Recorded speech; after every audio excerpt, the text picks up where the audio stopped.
Hello, this is Online Q's YouTube channel for online queries. In this video, I will show you how to redeem Sainsbury's gift cards and use Sainsbury's gift cards to purchase items online. First, go to sapsburys.co.uk. Sign into your account and then add items that you want to a cart.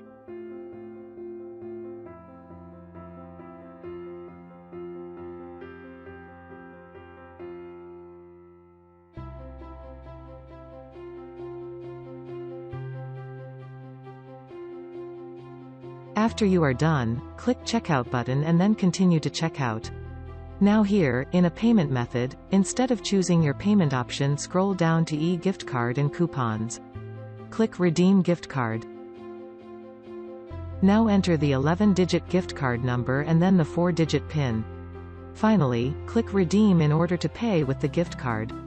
This is how you can redeem Sainsbury's gift cards and purchase items online with the gift cards. Thanks for watching. Please like and subscribe.